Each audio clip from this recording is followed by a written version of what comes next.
Bom dia pessoal, meu nome é Augusto Dantas, eu sou o criador do aplicativo Lucrei no Frete.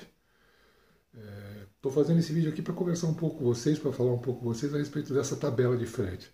Eu já tinha publicado no dia 31, 8h30 da manhã, dizendo que essa tabela de frete que a NTT havia publicado no dia 30 seria uma roubada, seria uma furada e que seria uma pá de cal em cima do transporte rodoviário de cargas. Algumas pessoas concordaram, outras pessoas discordaram comigo, mas o fato é, está provado de que eu tinha razão. Está aí. Ontem à noite, hoje é dia 8, e ontem à noite a NTT publicou uma nova tabela. Eu não tive nem tempo ainda de verificar, fazer a análise dessa tabela, ver os números e ver o que aconteceria, se teria lucro, se teria prejuízo. E logo depois a NTT cancelou, volta à primeira tabela.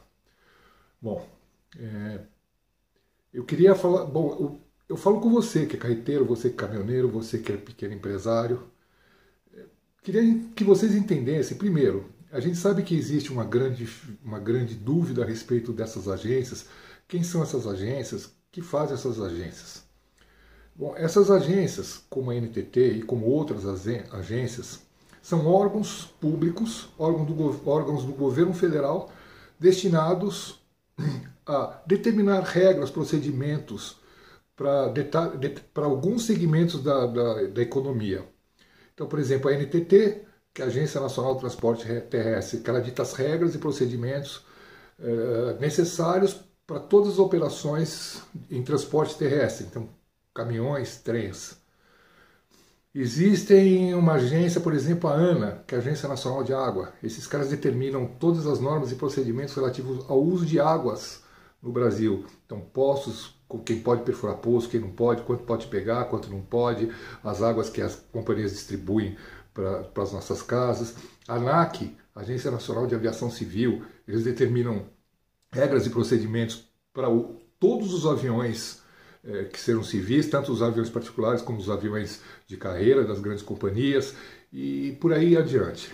Bom, a gente quer crer, pelo menos a gente imagina, de que as pessoas que estão nessas agências têm tarimba, têm conhecimento suficiente para fazer alguma coisa bem feita e não fazer esse lixo que a NTT fez, chamada tabela de frete mínimo. Eu queria que vocês entendessem o seguinte: na minha visão, tabela de frete mínimo é causar o caos no transporte rodoviário de cargas. E aí eu sei que todo mundo chia, mas como tem que ter? Bom, tem que ter? Tem. Como qualquer segmento do mercado, o que determina o preço de venda de um produto ou serviço, o pão que você compra na padaria, a cachaça que o cara bebe lá em Ananindeua, no boteco de Ananindeua, um caminhão 0 km que o cara compra numa concessionária em Novo Hamburgo, lá no Rio Grande do Sul, qualquer coisa, é baseado em preço de custo do produto ou do serviço, mais uma margem de lucro que forma o preço de venda. A margem de lucro é o que quem faz o produto, quem vende o produto, quem presta o serviço tem para poder sobreviver, para tirar o dele. E eu imagino, dentro da minha concepção, de que tem que acontecer a mesma coisa no transporte rodoviário de cargas. Precisa existir uma tabela de custo médio de um veículo, e nós falamos tem um custo médio para um truque, custo médio para um bitrem de 7 eixos, um custo médio para um bitrem de 9 eixos, baseado num veículo de 5, 6 anos de uso, um veículo que é o mais usual. Então nós falamos, por exemplo, vamos falar de truque. Então o que é? Um veículo com 5, 6 anos de uso, um veículo que tenha sido um sucesso de venda. Eu não quero fazer propaganda, mas eu vou falar aqui, por exemplo,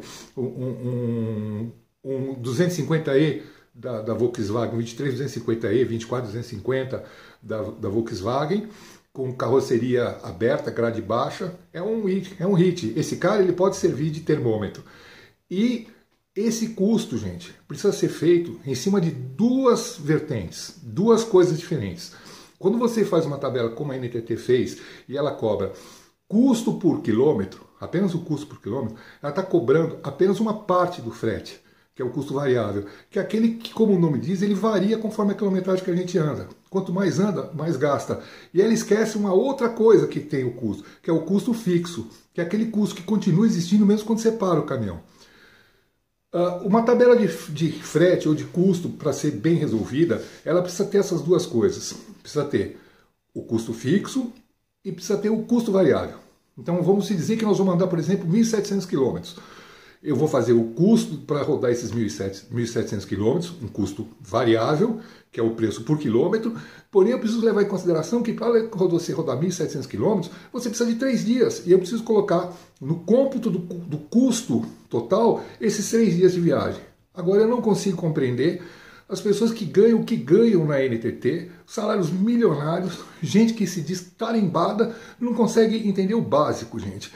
E por que eu defendo a tabela de custo? Porque você que tem um caminhão mais velho, você que tem um caminhão mais antigo, você vai sempre ficar para trás. Quando você tabela, é natural da gente a gente escolher aquilo que é mais novo e deixar a coisa mais velha.